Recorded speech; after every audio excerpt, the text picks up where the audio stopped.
ഈ സുരേഷ് ഗോപിയെ വളഞ്ഞിട്ട് ആക്രമിക്കുകയാണ്. അതായത് സുരേഷ് ഗോപി ഇന്നലെ മാധ്യമങ്ങളെ കാണണ്ട എന്ന് പറയുന്നു. പിന്നെ അതിനുശേഷം ഈ ചില വാക്കുകൾ സുരേഷ് ഗോപിയുടെ ഭാഗത്തു നിന്ന് പാർലമെന്റിൽ ഉണ്ടായത് ബ്രിട്ടാസും തമ്മിലുള്ള വാക്പോര്. അപ്പോൾ സുരേഷ് ഗോപിയെ ഈ മുനമ്പം വിഷയവുമായി ബന്ധപ്പെട്ട് സുരേഷ് ഗോപി ജനങ്ങളുടെ കൂടെ നിൽക്കുന്നത് അത്തരം കാര്യങ്ങളിലേക്ക് ഇടപെടുന്നത് കൊണ്ട് മാധ്യമങ്ങൾക്കിടയിൽ തന്നെ സുരേഷ് ഗോപി വിരുദ്ധതയുണ്ട്. ഇന്നലെ KUWJ ഒക്കെ സുരേഷ് ഗോപിയുടെ കോമാളിത്തരം നിർത്തണം എന്ന് പറഞ്ഞുകൊണ്ട് അവരൊക്കെ പ്രസ്താവനകളും പ്രമേയം പാസ്സാക്കിയിരിക്കണം. ഒരു മാധ്യമ പ്രവർത്തകരുടെയും കാര്യത്തിൽ ഇടപെടാത്ത KUWJ സുരേഷ് ഗോപിയുടെ കാര്യം വരുമ്പോഴോ ബ്രിട്ടാസിനെ സുരേഷ് ഗോപി എന്തെങ്കിലും പറയുമ്പോഴോ വല്ലാത്തൊരു അസ്വസ്ഥതയാണ് അവർക്ക്. എന്താണ് സുരേഷ് ഗോപിയെ കാണുമ്പോൾ ഈ മാധ്യമങ്ങൾക്ക് ഇത്ര ചൊറിച്ചു? ഒന്ന്, സുരേഷ് ഗോപി BJP നേതാവായതാണ്. BJPയിലൂടെ അദ്ദേഹം ഒരു പാർലമെൻറ്റ് അംഗമായി. തൃശ്ശൂരിൽ അദ്ദേഹം ഇവിടുത്തെ പ്രബല പാർട്ടികളെ രണ്ടുപേരെയും തോൽപ്പിച്ചുകൊണ്ട് വമ്പിച്ച ഭൂരിപക്ഷത്തോടെ ജയിച്ചു. കേന്ദ്രത്തിൽ മന്ത്രിയായി. അല്ലാതെ സുരേഷ് ഗോപിയോട് ഇവർക്ക് വിരോധം തോന്നേണ്ട ഒരു കാര്യമില്ല. സുരേഷ് ഗോപിയോട് മാധ്യമങ്ങൾ തിരിയുന്നത് ആദ്യമല്ല. സുരേഷ് ഗോപി ഏതോ ഒരു മാധ്യമ പ്രവർത്തകരുടെ തോളിൽ തൊട്ടു എന്ന് പറഞ്ഞുകൊണ്ട് കേസ് കൊടുത്തിട്ട് കോലാഹലം ഉണ്ടാക്കിയല്ലോ, അല്ലേ?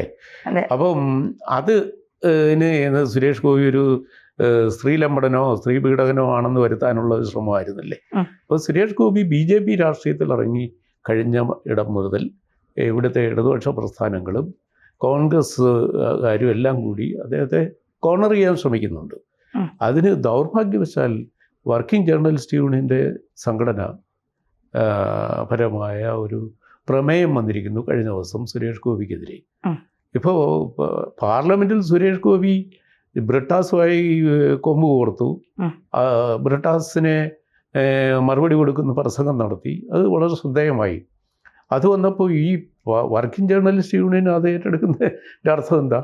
ഏതോ മാധ്യമ പ്രവർത്തകരോട് അദ്ദേഹം തട്ടിക്കയറിയെന്നോ സംസാരിക്കാൻ വിസമ്മതിച്ചെന്നോ ഒക്കെയുള്ള കാര്യം പറഞ്ഞുകൊണ്ടാണ് ചെറിയ കാര്യങ്ങൾ കൊണ്ടുവന്ന് അത് വലിയ വിഷയമാക്കി മാറ്റുന്നതിൽ പത്രപ്രവർത്തകർക്ക് ഒരു പ്രൊപ്പോർഷനെ ഇല്ലെന്ന് ആണ് എനിക്ക് പറയാനുള്ളത്.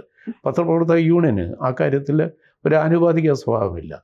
കടക്ക് പുറത്ത് എന്ന് പത്രപ്രവർത്തകരെ മുഖത്ത് നോക്കി ആട്ടി പുറത്താക്കിയ മുഖ്യമന്ത്രിക്കെതിരെ ഇവരേതെങ്കിലും ഒരു പ്രമേയം എവിടെങ്കിലും എന്തെങ്കിലും പാസ്സാക്കിയോ? നിശബ്ദരായി അത് സഹിച്ചുകൊണ്ട് നിന്നില്ലേ? അപ്പോൾ ഈ ഇരട്ടത്താപ്പ് എന്തിനാണ്? ആ സംഘടനയിൽ ഒരാളെങ്കിലും ചോദിക്കാനില്ലേ? എങ്ങനെയാണെങ്കിലും നമ്മുടെ മുഖ്യമന്ത്രി പിണറായി വിജയൻ പണ്ട് കടക്കു പുറത്തെന്ന് പറഞ്ഞപ്പോൾ ആ ജനാധിപത്യ മര്യാദയില്ലായ്മയെ ചോദ്യം ചെയ്തില്ലല്ലോ. ചോദ്യം ചെയ്യാൻ എന്താണ്? അപ്പോൾ സുരേഷ് ഗോപിയെ മാത്രം തിരഞ്ഞുപിടിച്ച് ഇങ്ങനെ വട്ടം ചുറ്റി ആക്രമിക്കുന്നതിൽ പൊതുജനങ്ങൾ നമ്മളെ സംശയിക്കുമെന്ന് കരുതാനുള്ള ഒരു സാമാന്യ യുക്തി ഇതിൻ്റെ നേതൃത്വത്തിലിരിക്കുന്നവന്മാർ കാണിക്കണം. അതില്ല. അതാണ് ഇന്നത്തെ പ്രശ്നം.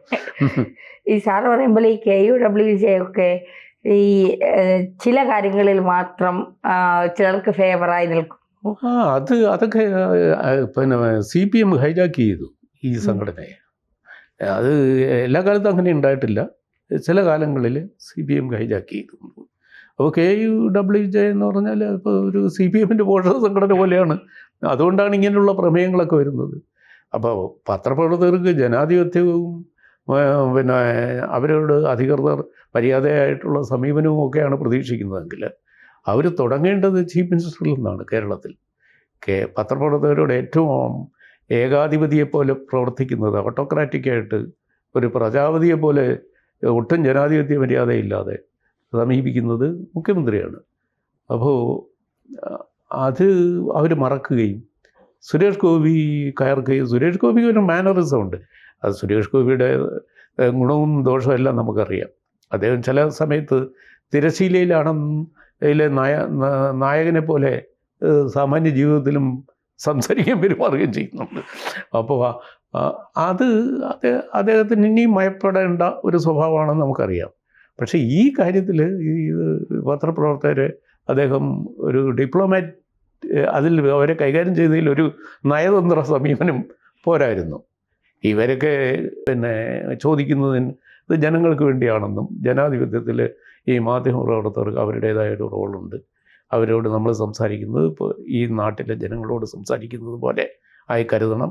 ജനങ്ങളുടെ നാവായിട്ടാണ് ഇവർ വന്നതെന്നും ഈ നാവിന് ഒരു മര്യാദ വേണം. ഒരാളിനോട് സമീപിക്കാനോ അവരുടെ സമയം നോക്കി ചെല്ലാനും. അല്ലാതെ ഈ മൈക്ക് നീട്ടിപ്പിടിച്ച് ഇവരുടെ എല്ലാം തുപ്പൽ വീഴുന്ന എല്ലാം കോരിയെടുക്കാനായിട്ട് ഓടിപ്പോകരുത്. അപ്പോൾ അതിനൊരു പെരുമാറ്റച്ചട്ടം മാധ്യമപ്രവർത്തകരും കൊണ്ടുവരേണ്ട കാലം കഴിഞ്ഞു. ഇല്ലെങ്കിൽ ഇതുപോലുള്ള ഫ്രിക്ഷൻ ഇനിയും ഉണ്ടാവും. പിന്നെയും പ്രമേയം പാസ്സാക്കിയാൽ അത് പക്ഷപാതപരമാവും. ഇല്ലെങ്കിൽ എല്ലാ നേതാക്കളോടും എല്ലാ ഭരണാധികാരികളോടും അവർ ഈ സമീപനം തന്നെയാണ് സ്വീകരിക്കുന്നതെന്ന് വരണം. അത് വരുന്നില്ല എന്നുള്ളതാണ് നമ്മൾ ഈ വിഷയം ഇവിടെ സംസാരിക്കാനിടയായത്. പിന്നെ സുരേഷ് ഗോപി കേരളത്തിലെ ഏക BJP MP ആയി വന്നത് ആർക്കും സൂഹിക്കുന്നില്ല. അത് സൂഹിക്കാത്ത ഒരുപാട് പേരുണ്ട്. അത് കോൺഗ്രസ്സിലും ഉണ്ട്, CPM-ലും ഉണ്ട്. അപ്പോൾ അത് അസ്തമിപ്പിക്കണം. അദ്ദേഹത്തെ ടാർണിഷ് ചെയ്യാൻ ഇപ്പം മാർക്സിസ്റ്റ് പാർട്ടിയുടെ പണ്ടത്തെ ഒരു നയമാണ്, ആരെ കൊള്ളാവുന്ന ഏതവനുണ്ടെങ്കിലും അവനെ പെണ്ണ് കേസിപ്പെടുത്തുക. പണ്ട് ഒരു ശ്രീനിവാസൻ്റെ സന്ദേശം എന്ന സിനിമയിലും ആ കാര്യം പറയുന്നുണ്ട്. അപ്പോൾ പെണ്ണ് കേസിപ്പെടുത്തി നാറ്റിച്ച് കളയുക എന്നാണ്, ഇല്ലാത്ത കേസ് ഉണ്ടാക്കി പറയുക.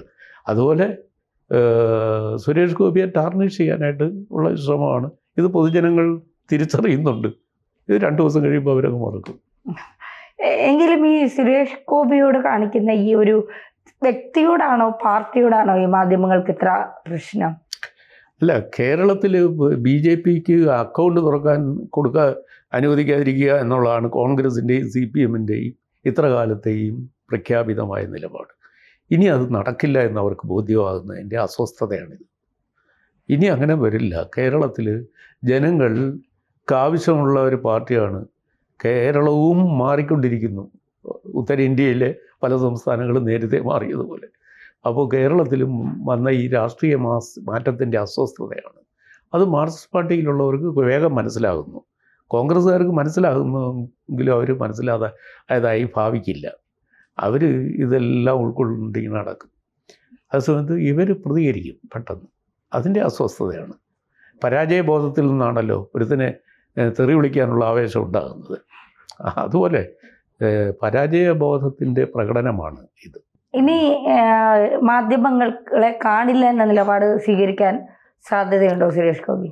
അത് തെറ്റാണ്.